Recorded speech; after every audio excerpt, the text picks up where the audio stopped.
Okay, here's our paragraph for absolute value. I also like refer to it as a flying V from the Mighty Ducks. Let's look at a graph here. So if you say absolute value of -2, it's actually 2, and absolute value of -1 would be 1, and we're looking at our function here. Absolute value of 0 is just 0, absolute value of 1 is 1, and absolute value of 2 is 2. So, you plot those points and it creates a V, okay? With your vertex, remember your vertex is your highest, lowest point. So our lowest point is 0, 0, and we're going to call that our HK. All right. In terms of the domain and range, it goes from negative infinity to positive infinity. But for the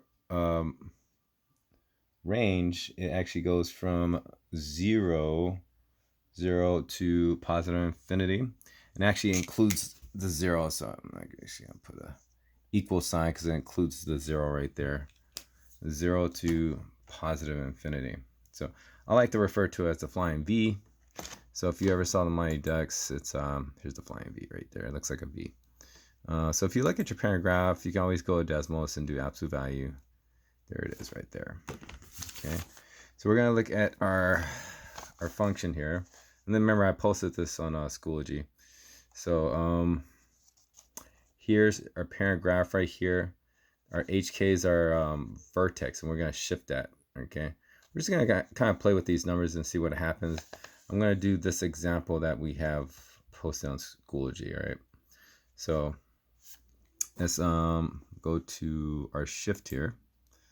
So here's my parent graph. It starts at 0, 0. And H would be, this is going to be an H in our K. So our H is going to shift it. If it's positive 1, it's going to shift it to the left. If it was negative, to the right. So let's change that to 1. Was that positive 1? H would be positive 1 there. Yeah. See, positive 1, if it's positive 1, it's going to shift it to the right. If it's negative 1, it's going to shift it to the right there. So shift it back to 1. Okay. K is going to move it. This K is just going to move up or down. So since our K is, was it 9? It's going to shift up to 9, positive 9. Oh, 9 all the way up here.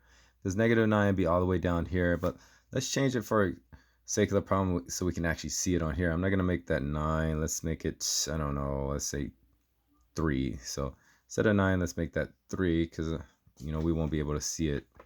So change that to 3. There you go. So it shifts it up to 3. Okay. Now that the A right there, the A just makes it really wide or really narrow. If it's negative, it's going to shift down. So let's try that. So A is really like 10. It's going to increase really quickly. So if it's really, really small, like a fraction, it's going to be really, really wide. And if it becomes negative, it flips down. Okay. And that's absolute value.